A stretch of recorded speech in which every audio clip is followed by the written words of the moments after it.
नमस्कार दोस्तों। Excel learners official पे मैं राघवेंद्र आर्या आप सभी का स्वागत करता हूं। आज की इस वीडियो में हम बात करेंगे पावर बीआई के एक बहुत ही इंपॉर्टेंट डेक्स फंक्शन सिलेक्टेड वैल्यू के बारे में। सिलेक्टेड वैल्यू डेक्स फंक्शन का यूज पावर बीआई के अंदर या डैशबोर्ड बनाते टाइम हम तब ये करते हैं जब हमें किसी स्लाइसर या फिल्टर में से किसी सिलेक्टेड वैल्यू को सिंगल आउटपुट के रूप में यूज करना हो। इस फंक्शन की हेल्प से आप अपनी रिपोर्ट्स को या डैशबोर्ड्स को डायनेमिक बना सकते हैं, इंटरैक्टिव बना सकते हैं और काइंड ऑफ यूजर फ्रेंडली बना सकते हैं। सो इस वीडियो में मैं आपको समझाऊंगा स्टेप बाय स्टेप कि इस सिलेक्टेड वैल्यू फंक्शन क्या है, कैसे काम करता है, इसको हम किस किस सिनेरियोज में यूज कर सकते हैं और किस तरीके से ये हमारे लिए बहुत ही ज़्यादा हेल्पफुल या इंपॉर्टेंट होता है। ओके फ्रेंड्स, आगे बढ़ते हैं अपने थर्ड एग्जाम्पल की तरफ। सो देखिए, थर्ड एग्जाम्पल हमारे कहते हैं डायनामिक करेंसी कन्वर्जन की। करेंसी के बेस पे हर करेंसी की अपनी अपनी वैल्यू होती है, तो उसके बेस पे हम कैसे वैल्यूज़ का उनका कन्वर्जन कर सकते हैं। ठीक है। हालांकि इस टॉपिक पे ना मैं ऑलरेडी काफ़ी टाइम पहले, आई थिंक 6 से 8 महीने हो चुके होंगे या ज़्यादा भी, मैं ऑलरेडी एक वीडियो बना चुका हूँ देखिए इसके ऊपर। सो अगर आप इस वीडियो में देखेंगे तो यहाँ पे क्या हो रहा है, कंट्री के नेम के हिसाब से जो सेल्स वैल्यू है, ठीक है, वहाँ पे उस कंट्री का जो भी करेंसी कोड है वो आ रहा है और उसका कन्वर्जन आ रहा है। तो ये मैंने बहुत डिटेल में समझाया था। अगर आपके पास टाइम हो और आप सीखना चाहते हैं इस चीज़ को, सो प्लीज़ इस वीडियो को जाके ज़रूर देखिए। ये बहुत ही ज़्यादा यूज़फुल था। मतलब मैंने जब ये टॉपिक में रियल लाइफ में से अपने जब काम करते गए तो मेरे सामने सिचुएशन आई, तो मैंने उसके बेस पे वीडियो बनाई थी। और मैंने रिसर्च किया था यूट्यूब पे इस टॉपिक पे, कोई एक या दो चैनल पे ही वीडियो मिली, ठीक है, और कहीं नहीं मिली। बट अगेन वो वीडियो नहीं चली, एनीवेज कोई बात नहीं। ठीक है, अगर आपको टाइम मिले तो please go and watch this video. Now coming back to the topic. So इसमें हम बेसिकली क्या करेंगे, कोई भी करेंसी नंबर के बेस पे हम उसका कन्वर्जन वैल्यू निकालेंगे। ठीक है, तो मैं सबसे पहले यहाँ पे एक स्लाइसर ले लेता हूँ। अब हमारा स्लाइसर चेंज हो जाएगा, अब वो करेंसी वाला हो जाएगा। ठीक है, और यहाँ से हम गए करेंसी,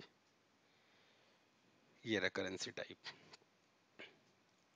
ठीक है, we don't need select all for now. So आगे चलते हैं और सबसे पहले अपना मेजर अप्लाई करते हैं। तो बेसिकली यहाँ पे मैं आपको ये समझाना चाहता हूँ कि आपके डेटा सेट में अगर डिफरेंट डिफरेंट करेंसीज हैं तो उनको आप कैसे एक ही फंक्शन में डायनामिकली कन्वर्ट कर सकते हैं। ठीक है, तो टाइप करता हूँ एग्जाम्पल 3 करेंसी कन्वर्जन। ये ठीक है, कन्वर्जन हटा देता हूँ, फाइन, काफ़ी लेंदी हो जाता फिर वो टाइटल। ठीक है, यहाँ पे अब हम टाइप करेंगे स्विच। तो इस ऐसे सिचुएशन में हमें स्विच फंक्शन की ज़रूरत पड़ती है। ठीक है, क्यों? क्योंकि हमारे पास जो करेंसी कन्वर्जन हो सकता है वो एक से ज़्यादा है, दो, दो से ज़्यादा, 3, 10, 20, 50 भी हो सकते हैं। तो इसलिए हम लोग स्विच फंक्शन का यूज़ करेंगे। और हाँ, जब बहुत ज़्यादा हो ना तो अब आप मैनुअली तो अप्लाई नहीं करेंगे। ठीक है, तो there should be a kind of a shortcut. वही शॉर्टकट उस वहाँ पे मैंने 3 या 4 एग्जांपल में समझाया है कि कैसे अप्लाई कर सकते हो, तो वो वीडियो जाके आप लोग जरूर प्लीज़ प्लीज़ देखिएगा। हालांकि मैं बड़ा डिसअपॉइंट हुआ था जब वो वीडियो में वो व्यूज़ नहीं आए, बट ठीक है, कोई बात नहीं। ओके, नाउ अब हम टाइप करेंगे यहाँ पे सिलेक्टेड वैल्यू, और यहाँ पे अब हमारा चेंज हो जाएगा कॉलम करेंसी टाइप, क्योंकि करेंसी के लिए अब हम इस चीज़ को अप्लाई कर रहे हैं। Bracket close, comma, shift enter. अभी मेरे से पूछ रहा है वैल्यू 1। तो वैल्यू 1 में मैं कहता हूँ कि अगर यूएसडी है डबल कोट्स के अंदर, कॉमा, तो मुझे रिजल्ट क्या चाहिए, मुझे रिजल्ट चाहिए सम ऑफ माई सेल्स। ठीक है, ब्रैकेट क्लोज, मल्टीप्लाइड बाई। अभी देखिए ये रिजल्ट ही चल रहा है, अभी फंक्शन क्लोज नहीं हुआ है, इसलिए मैं यहाँ पे मल्टीप्लाई दे रहा हूँ। और मैं कह देता हूँ 1.5। ये एक काम कर देता हूँ, मैं 2 ले लेता हूँ। ठीक है, समझाने में आपको इजी रहेगा कि हाँ ये वैल्यू ओरिजिनल थी और रिजल्ट हमारे पास ये आया, कॉमा, शिफ्ट एंटर। और यहाँ पे मेरे से पूछ रहा है वैल्यू 2, तो मैं वैल्यू 2 कहता हूँ यूरो, UR, कॉमा, सम, अगेन सेल्स। अच्छा देखिए, यहाँ पे अब आप चाहे तो वैल्यू वो कॉलम चेंज भी कर सकते हैं। अगर आप यहाँ चाहे प्रॉफिट ले सकते हैं तो प्रॉफिट भी ले सकते हैं। चलिए मैं यहाँ पे प्रॉफिट ले लेता हूँ। ठीक है, ब्रैकेट क्लोज, मल्टीप्लाइड बाई, और यहाँ पे मैं प्रॉफिट को लेट्स से 5 से मल्टीप्लाई कर देता हूँ, ठीक है। ज़्यादा कन्वर्जन इसलिए ले रहा हूँ ताकि वो थोड़ा समझाने में आसानी हो, कॉमा, शिफ्ट एंटर। अब यहाँ पे पूछ रहे हैं मेरे से वैल्यू 3, सो मैं वैल्यू 3 में उसको कहूँगा कि अब बस मुझे यहाँ पे सिर्फ यूरो और यूएसडी को ही कन्वर्ट करना था, बाकी किसी भी जो करेंसी का जो टाइप है उसमें मुझे आप सिंपली सेल्स की वैल्यू दे दीजिए, ब्रैकेट क्लोज और एंटर, ठीक है। और यहाँ पे अब हम दो, बेसिकली यहाँ पे अब मुझे ना एक और वैल्यू बड़ी ज़रूरत पड़ेगी, ठीक है। इस यहाँ पे हम ले लेते हैं अपना एग्जाम्पल 3, ठीक है। एग्जाम्पल 3 मेरे पास अभी आ रहा है टोटल, ठीक है, अभी कोई सिलेक्शन हमने किया नहीं है। और यहाँ पे मैं ओरिजिनल सेल्स कॉलम की वैल्यू ले लेता हूँ so that you can understand, ठीक है। सेम वैल्यू आ रही है अभी। अब चलते हैं हम अपने स्लाइसर की तरफ, और यहाँ से मैं ले लेता हूँ, रुक जा, ये रहा, यहाँ से यूरो। तो देखिए यूरो में क्या था, 1.6 1.92 वैल्यू आ रही है, रिमेंबर।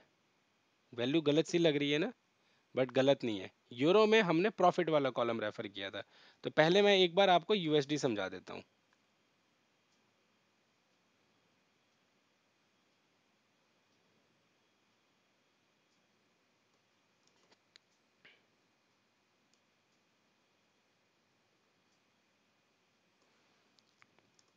ठीक है, देखिए यूएसडी क्या आया मेरे पास, 2.30 ओरिजिनल वैल्यू थी, ठीक है। और मेरे पास रिजल्ट क्या आया, 4.59, ठीक है।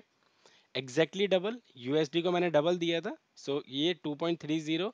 अब आप कहेंगे कि यहाँ पे 4.60 आना चाहिए, बेसिकली वो सेम ही रिजल्ट आ रहा है, इट जस्ट राउंडिंग ऑफ का चलता है क्योंकि वैल्यूज बड़ी है, ठीक है। सो यहाँ पे आपको क्लियरली पता चल गया कि ओरिजिनल वैल्यू थी मेरी 2.30 मिलियन, बट जो कन्वर्जन में हमने उसको कहा कि भाई 2 से मल्टीप्लाई करके आपको देना है जो भी यूएसडी की वैल्यू है, तो मेरे पास रिजल्ट आ गया 4.59। नाउ अब इस वाले एग्जांपल में हमारा यही सेम रहेगा, बट यहाँ ओरिजिनल में मैं चेंज कर देता हूँ। चेंज क्या करता हूँ, एक और कॉपी क्रिएट कर देता हूँ, ठीक है। यहाँ से सेल्स हटा के मैं अब प्रॉफिट ले लेता हूँ, ठीक है। प्रॉफिट देखिए क्या है मेरे पास, 286.40, बट प्रॉफिट के लिए मैंने कॉलम कौन सा दिया था रेफरेंस, यूरो का दिया था, करेंसी का। तो यहाँ चलते हैं और एक बार हम यहाँ से यूरो लेते हैं। तो देखिए यूरो में मेरे पास रिजल्ट क्या आ गया, 272 मिलियन था, सॉरी 272 के था, 272,000। और मेरे पास 5 से मल्टीप्लाई होकर रिजल्ट क्या आया, 1.36। अगर आप देखेंगे तो यहाँ पे हमने यही बोला है ना कि जो प्रॉफिट वाला कॉलम है उसको 5 से मल्टीप्लाई करके देखिए। तो 2.72 को अगर आप 5 से मल्टीप्लाई करेंगे तो आपके पास 1.36 मिलियन का रिजल्ट आएगा, ठीक है। तो इस तरीके से हम जो है करेंसीज के बेस पे अपने अलग अलग वैल्यूज को लेके आ सकते हैं, और ये कुछ भी हो सकता है। यहाँ पे मैंने दो एग्जांपल दिए, दो करेंसी ली, यूएसडी यूरो, दो कॉलम का एग्जांपल लिए प्रॉफिट सेल्स का, ये और भी हो सकते हैं, ठीक है। तो आप प्रैक्टिस जरूर कीजिएगा डिफरेंट डिफरेंट सिनेरियोज क्रिएट करके, और ज़्यादा डिटेल के लिए प्लीज़ मेरी वो करेंसी वाली वीडियो को जाके जरूर देखिएगा। ओके, नाउ आगे बढ़ते हैं अब हम अपने एग्जाम्पल 4 की तरफ।